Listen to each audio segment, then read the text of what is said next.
नमस्कार, मैं हूं मयूरी श्रीवास्तव। आप देख रहे हैं सी न्यूज भारत। वक्त हो गया है न्यूज बुलेटिन का, जिसमें हम जानेंगे कहां व्यापारी की भाजपा कार्यकर्ता ने की हत्या, कहां मुहर्रम को देखते हुए थाने व चौकियों पर बैठक का आयोजन कर लोगों को जागरूक किया गया, और इसके साथ ही जानेंगे कहां टेक्समो कंपनी की डुप्लीकेट पाइप बेचने का मामला आया सामने। आइए इन सभी खबरों पर चर्चा करते हैं विस्तार से। आगरा में आज सुबह जघन्य हत्याकांड सामने आया। आगरा थाना सिकंदरा क्षेत्र में आज तड़के चांदी व्यापारी की भाजपा कार्यकर्ता ने हत्या की। गांव अरसेना के जंगल में गोली मारने के बाद उसका सिर काटकर धड़ से अलग किया। गश्त करती पुलिस ने कार को खड़ा देख चेक किया तो पिछली सीट पर सिर पड़ा देख उड़े होश। आरोपित भाजपा कार्यकर्ता को दबोचा। एसएसपी प्रभाकर चौधरी ने घटना की जानकारी दी है। इंस्पेक्टर आनंद शाही और उनकी टीम जाँच पड़ताल में जुटी है। आज रात में सिकंदरा थाना क्षेत्र में पुलिस पिकेट गश्त पर थी और उसी समय एक संदिग्ध गाड़ी दिखी जो सड़क के किनारे थी। वहाँ पुलिस ने जाके देखा तो उसमें दो आदमी गाड़ी के किनारे खड़े थे और नीचे एक डेड बॉडी पड़ी हुई थी जिसका गला कटा हुआ था। सर्च किया गया तो पता चला कि जो है जो दोनों व्यक्ति हैं वो लोहा मंडी और छत्ता थाना क्षेत्र से रहने वाले हैं। उन्होंने अपने दोस्त जिनका नाम नवीन है उनका पहले तो गोली मारा, फिर गला काट के बॉडी डिस्पोज कर रहे थे। ताकि गला इसलिए काटा ताकि पहचान छुपाई जा सके। दोनों को मौके पर ही गिरफ्तार किया गया। उसमें आगरा से सी न्यूज संवाददाता अनुज उपाध्याय की रिपोर्ट।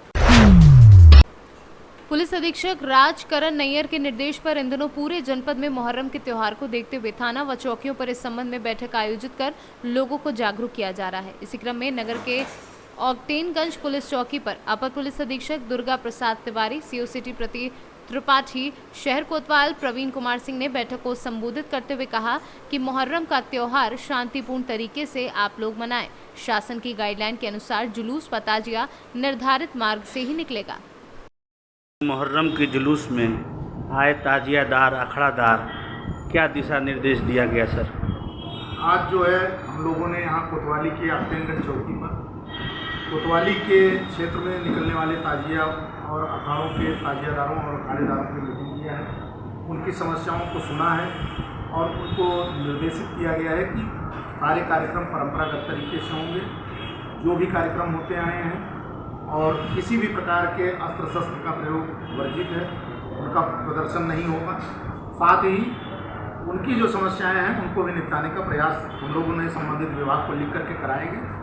इसी क्रम में आज ये मीटिंग की गई है और उनको सारे दिशा निर्देश दिए गए हैं। और भी कई गंभीर बात आपने बताई, उस पर विचार डाले सर? मैंने उनको बताया है कि सोशल मीडिया पर अफवाह ना फैले। अगर कोई आपके परिवार का व्यक्ति मोबाइल यूज कर रहा है तो उसको ये चीज़ बताएं, क्योंकि एक छोटी सी गलती और भावनाओं में बह करके कभी कभी हमसे ऐसी गलती हो जाती है जिसकी बड़ी सज़ा हो जाती है।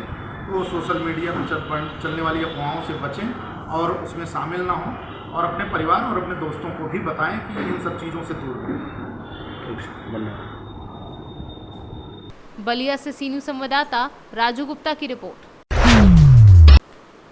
प्रदेश की आर्थिक राजधानी इंदौर में टेक्समो कंपनी के डुप्लीकेट पाइप बेचने का मामला सामने आया है। कंपनी के अधिकारी कर्मचारियों ने शहर के 2 दुकानदारों से बड़ी मात्रा में डुप्लीकेट माल बरामद किया है, जिसकी सूचना संबंधित पुलिस थाने को दी गई है, जिस पर पुलिस द्वारा मौके से माल जब्त किया गया है।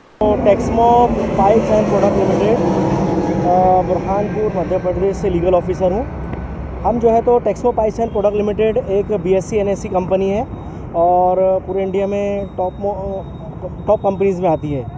हमारी कंपनी जो है तो बहुत मध्य प्रदेश में जो है तो टॉप कंपनी है और इसकी बहुत अच्छी गुडविल है और इसका बहुत अच्छा नाम है। तो आज जो है हमको हमारे सेल पर्सन जो और हमारे जो डीलर डिस्ट्रीब्यूटर के माध्यम से हमको मालूम पड़ा कि टेक्समो में एक ऐसी मंडी है जहाँ पर हमारे CPVC पाइप की और UPVC पाइप की बहुत ज़्यादा डुप्लीकेसी हो रही है, जिसकी वजह से यहाँ पर जो है तो हमारे डीलर डिस्ट्रीब्यूटर को और जो लोग टेक्समो के नाम से डुप्लीकेट पाइप लेके जा रहे हैं उनको बहुत दिक्कत हो रही है। तो हमने हमारे सूत्रों के माध्यम से, हमारे सेल पर्सन के माध्यम से हमने यहाँ पे जो है तो रेकी की। हम बहुत वक्त से यहाँ पर जो है तो रेकी कर रहे थे। बहुत सारी दुकानें हमको मिली जहाँ पर टेक्समो का डुप्लीकेट पाइप बिक रहा था। और आज दिनांक को 4 अगस्त 2022 को जब हम यहाँ का सर्वे किए तो बॉम्बे हार्डवेयर में और संतोष इलेक्ट्रिक पुष्पा नगर और बॉम्बे हार्डवेयर 60 फीट रोड पे हमको टेक्समो के CPVC UPVC के बहुत भारी मात्रा में जो है तो डुप्लीकेट पाइप प्राप्त हुए। इसके लिए हमने जो है तो पुलिस का सहारा लिया, पुलिस का बहुत सहयोग रहा और पुलिस के सहयोग से दुकान बॉम्बे हार्डवेयर जो 60 फीट रोड पे है उसको हमने वहाँ पर बहुत बड़ी मात्रा में डुप्लीकेट पाइप बरामद किए और दुकान को भी सील करवाया और अभी पुलिस के तरफ से कार्रवाई जारी है। इसमें जो है तो ट्रेडमार्क एक्ट की धारा बनती है, कॉपीराइट की धारा बनती है और 420 की धारा बनती है, जिसके लिए पुलिस हमारी पूरा सहयोग कर रही है और हमारा जो है तो बहुत अच्छा, हमारे को मीडिया का भी हमको सहयोग रहा, उसके लिए बहुत बहुत धन्यवाद। क्या लगता है आपको कि आपके भी कुछ लोग इनसे मिली भगत है, क्योंकि कुछ दुकानदारों को ये कहना है कि टैक्सों का कोई व्यापारी कोई भी प्रतिनिधि हमारे दुकान पे आता नहीं है, जिसको आपने डिस्ट्रीब्यूशन दिया वो लोग भी नहीं जाते। अगर ऐसे में इंदौर से सी न्यूज़ संवाददाता सुरेश बैरागी की रिपोर्ट। पदमा थाना अंतर्गत सरैया चट्टी के रहने वाले जमुनी देवी पति कारू भुइयां की शव स्थानीय देशी शराब विक्रेता के घर से संदिग्ध अवस्था में पाया गया। वहीं जुमनी देवी की मौत की सूचना मिलने पर उनके परिजन और ग्रामीण काफी संख्या में इकट्ठा हो गए और ग्रामीणों के द्वारा घटना को लेकर तरह तरह की चर्चाएं भी होने लगी। घटना गुरुवार लगभग 2 बजे की बताई जा रही है। साथ ही ये भी बताया जा रहा है कि कारू भुइयां दारू पीकर अपने घर पत्नी को छोड़कर लौट आया था। वहीं कुछ घंटे बीतने के बाद भी उसकी मौत की सूचना परिजनों और ग्रामीणों को मिली। झारखंड से सी न्यूज़ संवाददाता परमानंद कुमार राणा की रिपोर्ट। विद्या भारती संस्थान के तत्वाधान में संचालित स्वामी रामेश्वर आश्रम आदर्श विद्या मंदिर माध्यमिक विद्यालय के भाई बहनों द्वारा नगर में 75 फीट लंबे तिरंगा के साथ भव्य तिरंगा यात्रा निकाली गई, जिसका स्वागत नगरवासियों द्वारा जमकर पुष्प वर्षा कर किया गया। प्रातः 8:30 बजे विद्यालय से प्रधानाचार्य केशुराम पाटीदार ने तिरंगा रैली को हरी झंडी दिखाकर रवाना किया। विद्यालय से पुरानी तहसील मार्ग से चौक बाजार, चौक श्री कृष्ण मंदिर गुजरती हुई बस स्टैंड परिसर, हॉट चौक से सामुदायिक स्वास्थ्य केंद्र के सामने, हायर सेकेंडरी विद्यालय, पंचायत समिति, विद्युत जलदाय विभाग के सामने निकलती हुई विद्यालय पहुंची। राजस्थान से सी न्यूज़ संवाददाता रमेश चंद शर्मा की रिपोर्ट। जौनपुर जिला अंतर्गत शाहगंज नगर के सेंट जेवियर्स स्कूल के प्रधानाचार्य संदीप सिंह ने प्रेस वार्ता में कहा कि CBSE की हाई स्कूल की परीक्षा में स्कूल के टॉपर्स ने विद्यालय का मान बढ़ाया है। आगे उन्होंने और क्या कुछ कहा, आइए आपको सुनवाते हैं। आप अन्य बच्चों को और उनके अभिभावकों को क्या संदेश देना चाहेंगे? मैं अन्य बच्चों को या उनके अभिभावकों को ये भी संदेश देना चाहूँगा कि आज के दौर में अगर हम सब्ज़ी लेने भी जाते हैं तो सब्ज़ी के साथ साथ हम ये सोचते हैं कि कुछ ना कुछ एक्स्ट्रा हमें मिले, कुछ ना कुछ धनिया, कुछ ना कुछ मिर्ची या कुछ एक्स्ट्रा वो सब्जी वाला हमें दे ताकि हमें एक संतुष्टि मिले। तो ये चीज़ एजुकेशन सेक्टर में क्यों नहीं आ रही है, ये चीज़ स्कूल से क्यों नहीं ली जा रही है? हमारे विद्यालय में ये बच्चों को उचित मात्रा में ये सिखाया जाता है कि आप अगर मंथली फीस दे रहे हैं तो आप उतनी पढ़ाई रोज़मर्रा के लिए रोज़ दिन प्रत्येक दिन उतनी करके जाइए जितना आपने पैसा दिया। क्या आपका पैसा वसूल है? आज अपने आप से ही क्वेश्चन करें, बच्चा खुद करे, क्या मेरा पैसा वसूल हुआ? क्या मैंने उतनी जानकारी ली? क्या मैंने वो नॉलेज ली? क्या मुझे टीचर ने सही से पढ़ाया?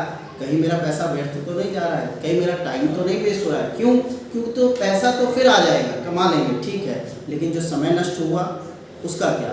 तो बच्चा अगर उसी पायदान पे है, आगे नहीं बढ़ पा रहा है, तो ये बहुत बड़ी चीज़ है। ये इस विषय में गार्जियंस को सोचना चाहिए, बच्चे को सोचना चाहिए। हम ताजमहल के पीछे ना भागें, हम भीड़ भड़के के पीछे ना भागें, लेकिन जहाँ पे लगता है कि इस विद्यालय में चाहे किसी भी विद्यालय में पढ़ के मैं टॉपर बन सकता हूँ, अच्छे नंबर ला सकता हूँ, अंक की श्रृंखला में सबसे आगे रह सकता हूँ और मैं अपने करियर को एक अच्छा मुकाम दे सकता हूँ, उसका ज़रूर चुनाव करें। सर, जैसे कि जानकारी मिली कब जो टॉपर बच्चे हैं वो बिना ट्यूशन या बिना कोचिंग के उन्होंने ये मुकाम हासिल किया है, क्या कहना है इसके बारे में? ये भी अच्छी बात है, बहुत अच्छा आपने प्रश्न भी किया, बात भी उठाई। मैं ये कहता हूँ एक अध्यापक आपके पास है जो कि विद्यालय दे रहा है, उसको आप एक अच्छी खासी रकम दे रहे हैं, मतलब विद्यालय की फीस, तो आपको अन्य टीचर या कोचिंग सेंटर्स की आवश्यकता क्यों है? वही समय अपना सेल्फ स्टडी में लगाएं, पढ़ें। जो क्वेश्चन हल नहीं हो पा रहा है, जहाँ पे समस्याएं हैं, आप उसका चुनाव करें, उसको लिखें, नोट करें, अपने रजिस्टर बनाएं और अगले दिन फिर अपने स्कूल टीचर से, अपने सब्जेक्ट टीचर से उसको पूछें, क्या ये प्रक्रिया ज़्यादा सरल और आसान नहीं लगती? क्यों मैं उसी चीज़ को पढ़ने के लिए अलग अलग लोगों को पैसा भी दूँ और अपना समय भी किल करूँ, और साथ ही इस प्रक्रिया में अपना कन्फ्यूज़न भी बढ़ा रहा हूँ। मैं मुझे एक स्कूल का टीचर किसी और कंसेप्ट और किसी और तरीके से पढ़ाता है और ट्यूशन में वही कॉन्सेप्ट, वही तरीका कुछ और हो जाता है, तो मैं किसके किस चीज़ पे अमल करूँ। अगर आपके स्कूल विद्यालय के टीचर सही नहीं समझा पा रहे हैं तो आप प्रिंसिपल से बोलिए, मुझसे बोलिए, हम उसको देखेंगे।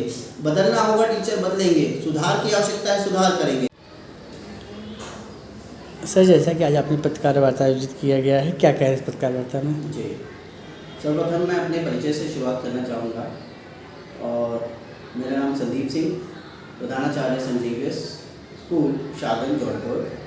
साथ ही साथ मैं आप लोगों का, सभी मीडिया कर्मियों का, समस्त पत्रकारों का स्वागत करना चाहता हूँ अपने विद्यालय प्रांगण में। और आपके माध्यम से जो आपने मुझसे प्रश्न पूछा बड़ा ही उचित, आपके माध्यम से मैं लोगों को, शाहगंज के अभिभावकों को यह अवगत कराना चाहता हूँ कि हमारे विद्यालय से टॉप 3 टॉपर्स जो रहे, लावण्य गुप्ता, अनुपा गुप्ता, प्रांजल सिंह राजपूत ने जो जिले में उच्चतम स्थान प्राप्त किया, टॉपर रहे। उन्होंने हमारे विद्यालय का, मेरा, सभी अध्यापकों का सर फक्र से ऊपर किया और मुझे इन पे नाज भी है। मैं चाहता था कि आपके माध्यम से, या आज भी चाहता हूँ मैं आपके माध्यम से ये चीज़ें, ये सूचना लोगों तक पहुँचे ताकि वो सही विद्यालय का चुनाव करें। आप जो है कि इस सफलता का श्रेय किसको देना चाहेंगे? इस पूरी सफलता का श्रेय मैं सबसे पहले बच्चों को, क्योंकि वो खुद ही मेहनत करने वाले और करने वाले थे, कर्मभूमि उन्हीं की थी। साथ ही साथ उनके माता पिता जिन्होंने उनको आगे बढ़ाया, मोटिवेट किया, और फिर उनके टीचर्स को, सब्जेक्ट टीचर्स को, जिन्होंने उनके साथ लग के दिन रात मेहनत की, बच्चों को मेहनत कराई, उनको रास्ता दिखाया, मार्गदर्शन दिया, सही पॉलिसीज समझाई। ये तीनों लोगों का ही बहुत ही ज़्यादा योगदान उनकी सफलता में रहा। आप अन्य बच्चों को और उनके अभिभावकों को क्या संदेश देना चाहेंगे? मैं अन्य बच्चों को या उनके अभिभावकों को ये भी संदेश देना चाहूँगा कि आज के दौर में अगर हम सब्ज़ी लेने भी जाते हैं तो सब्ज़ी के साथ साथ हम ये सोचते हैं कि कुछ ना कुछ एक्स्ट्रा हमें मिले, कुछ ना कुछ धनिया, कुछ ना कुछ मिर्ची या कुछ एक्स्ट्रा वो सब्जी वाला हमें दे ताकि हमें एक संतुष्टि मिले। तो ये चीज़ एजुकेशन सेक्टर में क्यों नहीं आ रही है? ये चीज़ स्कूल से क्यों नहीं ली जा रही है? हमारे विद्यालय में ये बच्चों को उचित मात्रा में ये सिखाया जाता है कि आप अगर मंथली फीस दे रहे हैं तो आप उतनी पढ़ाई रोज़मर्रा के लिए, रोज़ दिन, प्रत्येक दिन उतनी करके जाइए जितना आपने पैसा दिया। क्या आपका पैसा वसूल है? आज अपने आप से ही क्वेश्चन करें, बच्चा खुद करे, क्या मेरा पैसा वसूल हुआ? क्या मैंने उतनी जानकारी ली? क्या मैंने वो नॉलेज ली? क्या मुझे टीचर ने सही से पढ़ाया? कहीं मेरा पैसा व्यर्थ तो नहीं जा रहा है? कहीं मेरा टाइम। जौनपुर से सी न्यूज़ संवाददाता दिवाकर मिश्रा के साथ दीपक सिंह की रिपोर्ट। उप कृषि निदेशक जौनपुर की अध्यक्षता में सेवानिवृत्त अधिकारियों का विदाई समारोह संपन्न हुआ। विदाई समारोह में उप कृषि निदेशक द्वारा सेवानिवृत्त हुए चंद्रिका सहायक विकास अधिकारी व अशोक कुमार यादव सहायक विकास अधिकारी वरिष्ठ लिपिक कंचन लता को माल्यार्पण कर स्वस्थ रहने की शुभकामनाएं की। व्यक्तिगत सहायक अंजनी उपाध्याय द्वारा सेवानिवृत्त साथियों का माल्यार्पण कर स्वागत और उनके दीर्घायु की कामना की गई। जौनपुर से सी न्यूज़ संवाददाता सोनू गुप्ता की रिपोर्ट। राधा रानी की प्रधान सखी ललिता के गांव ऊंचा गांव में मंगलवार को शेषावतार दाऊजी महाराज का प्रकोत्सव बड़े ही धूमधाम के साथ मनाया गया। दाऊजी महाराज के प्रकोत्सव पर जन सैलाब उमड़ पड़ा। दाऊजी महाराज के जयकारों से ऊंचा गांव गूंज उठा। वहीं दाऊजी महाराज के बधाई गायन पर श्रद्धालु थिरकते नजर आ रहे थे। मथुरा से सी न्यूज़ संवाददाता विष्णु शर्मा की रिपोर्ट। चापीहेड़ा नगर के प्राचीन शिव मंदिर मंडी परिसर में शिव महापुराण का आयोजन किया जा रहा है। गुरुवार को कथा का तीसरे दिन भगवान शिव की कथा सुनने के लिए भक्तों का जनसमूह पंडाल में उमड़ पड़ा। कथावाचक पंडित विष्णु जी शास्त्री ने बाबा भोलेनाथ की कथा सुनाई। कथा में 12 ज्योतिर्लिंगों का वृत्तांत सुनाया और इसके साथ नारद मुंह का वर्णन किया गया। राजगढ़ से सी न्यूज़ संवाददाता राम बाबू चौहान की रिपोर्ट। खबर एमपी के रतलाम जिले के जावरा से, जहां गुरुवार रात गोली चलने से सनसनी फैल गई। जावरा के मामू शाह दरगाह के पास एक कैफे में दो पक्षों के बीच विवाद हो गया, जिसमें आरोपी अल्फैज और वसीम ने घायल शहजाद खान से फोन पर हुई गाली गलौज का बदला लेने के लिए हमला कर दिया। आरोपियों ने पिस्टल से फायर कर शहजाद को घायल कर दिया। घायल युवक शहजाद को जावरा अस्पताल ले जाया गया, जहाँ से उसे जिला अस्पताल रेफर किया गया है। गोली चलने की घटना की जानकारी मिलने पर जावरा शहर थाना पुलिस भी मौके पर पहुंची और फायर करने वाले आरोपियों की तलाश शुरू की है। वहीं जावरा शहर थाना पुलिस ने इस मामले में 2 आरोपियों अल्फैज और वसीम के विरुद्ध प्रकरण दर्ज किया है। मेरा नाम राजा खान है। क्या मामला हुआ, क्या घटना हुई आपकी? घटना ये हुई है कि इनकी चाय की दुकान है जावरा में, पठान टोली के अंदर हाफिज सरकार के वहाँ। तो रोज़ की तरह ये वहाँ बैठे थे, 2 लोग आए RTR पे, अपाची पे, और इन पे फायरिंग कर दी। इसका एक का नाम था अल्फैज, फायरिंग करने वाले का, और गाड़ी चलाने वाले का नाम था वसीम, जो वो जावरा का निवासी है और मुगलपुरे का निवासी है। वो क्या कारण है, कुछ विवाद? कारण तो कुछ पता नहीं पड़ा है अभी, वो तो जांच होगी तो मालूम पड़ेगा। मगर पुराना कोई सा विवाद था क्या इनका? कुछ नहीं, कोई विवाद नहीं पुराना, ऐसा कोई विवाद नहीं। आप क्या लगते हैं? भाई ये मेरा बड़े पापा का लड़का है। गोली चली है किसी के ऊपर, और क्या है पूरा मामला? हाँ, मामू शाह की दरगाह के पास एक जमजम करके कैफ़े है शेजाद का, शेजाद निवासी कोटड़ी का है, अभी ससुराल में यही हमालपुरा रह रहा है। वो और उसका कजिन भाई सलमान दोनों मिलकर कैफ़े चला रहे हैं। 2-4 दिन पहले किसी वसीम और अल्फैज से इनकी कहा सुनी हुई थी किसी बात को लेकर। उस बात पे लेके आज वसीम और अल्फैज दोनों आए और वसीम गाड़ी चला रहा था। अल्फैज ने पिस्टल से 2 फायर किए दोनों भाई के ऊपर, और सजाद को बाएं हाथ की कोहनी में गोली लगी है। कहना कि जान से मारने की नीयत से हमला किया है। मामला कायम कर लिया 307 का। अभी क्या स्थिति है घायल की? घायल को उसकी कोहनी में गोली है, डॉक्टर का कहना गोली रतलाम में निकलेगी। सर, कितने लोगों ने फायर किया था, कुछ जानकारी आई? एक ने फायर किया है, 2 लोग आए थे, एक बाइक चला रहा था, बाइक पे बैठे बैठे अल्फैज ने फायर किए हैं इनके कैफे पे। 2 फायर किए हैं, एक गोली उसको सजाद को बाएं हाथ की कोहनी में लगी। सर, इनका कोई प्राइवेट रंजिश का मामला सामने आया? हाँ, कोई कहा सुनी हुई 4-5 दिन पहले इनकी। इनके रिकॉर्ड है कुछ अपराधी? ये तो मैं थाने जाके बता पाऊँगा, मैं अभी अस्पताल में। अभी उस घायल को क्या कराएं? घायल को उसके कोहनी में गोली है, रतलाम के लिए रेफ़र कर रहे हैं। घायल का पूरा नाम क्या है? सजाद। और गोली मारने से कहाँ के? अल्फैज और वसीम पीपी है जो मुगलपुरा के बताए जा रहे हैं। अल्फैज और सर? अल्फैज और एक वसीम पीपी। प्रारंभिक कारण क्या? रतलाम से सी न्यूज़ संवाददाता हुसैन खान की रिपोर्ट। फिलहाल इस न्यूज़ बुलेटिन में इतना ही। देश दुनिया की तमाम खबरों के लिए देखते रहिए सी न्यूज़ भारत।